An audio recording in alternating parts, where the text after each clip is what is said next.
Malik Haga is a member of the Sovereign Council, head of the Sudan's People Liberation Movement, the North, and a mediator who met both General Al Burhan and Hameti yesterday. He's joining us now on the phone. Thank you very much indeed for being with us. What is your reaction to what is happening in Sudan now, given the fact that you had that meeting just a few hours ago?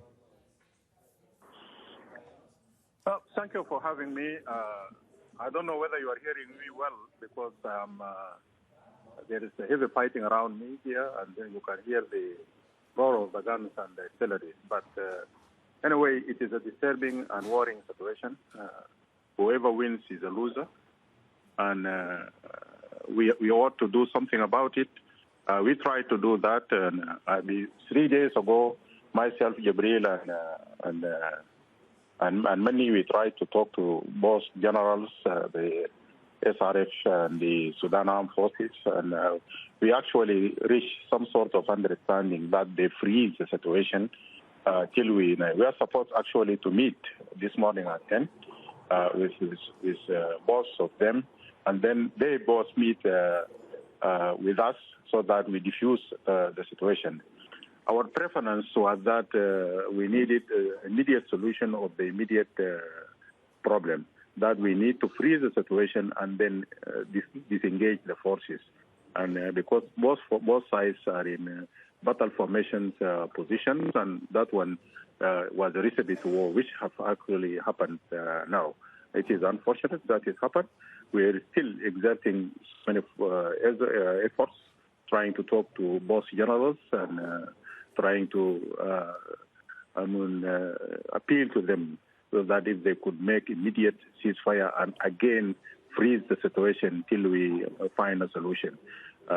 Wars end on tables, and we would want this one to cease immediately so that we end it on table.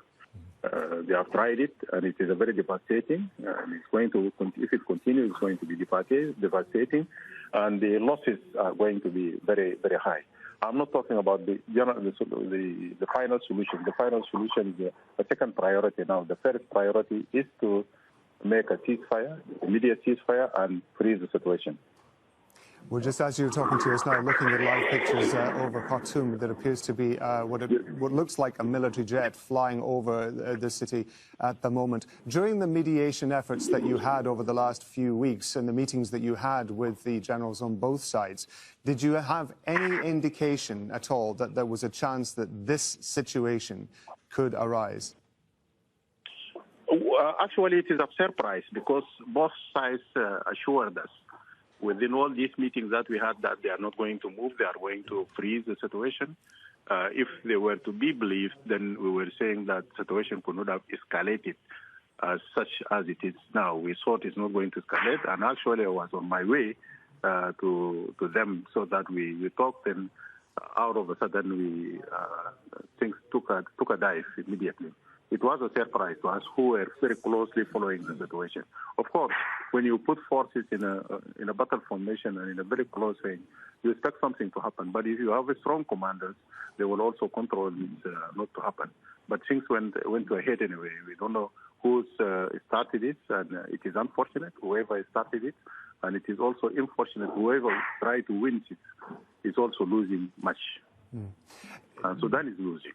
In terms of what happens next with regard to mediation, given the situation that we're seeing now in Sudan, should those mediation efforts come from inside the country, or do you think it is going to take some external pressure to bring both sides together and result in at least some sort of temporary ceasefire? If there is an outside mediation that are going to be listened to, that of course would be welcomed by us Sudanese and welcomed by everybody, and should be welcomed by the generals. But up to now, the solution is still within the bounds of the two generals. The priority is that Sudan is bleeding. We need to stop that. Then after, we can look at the final related solutions. The head of the RSF has said that the RSF has no intention of harming any civilians, but what are your concerns about the civilian population in Sudan? Bullet doesn't select. I know the war. I've been 40 years in war. I know the war.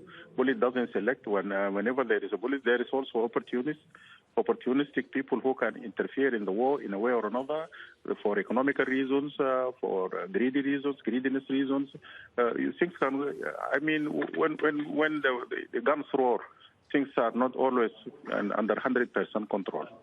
Because you can control the forces that are immediately under your control, under your orders, but there are others that in such a situation, and especially when you are fighting in the build-up areas and in the town, it's different than rather than fighting in areas where we used to fight in the bushes and all these things, where you can control the situation. Here, this country now is a land of nobody, is a land of never, is a land of everybody. Very interesting to get your thoughts on this, Malik Agha. Thank you very much indeed for being with us on Al Jazeera.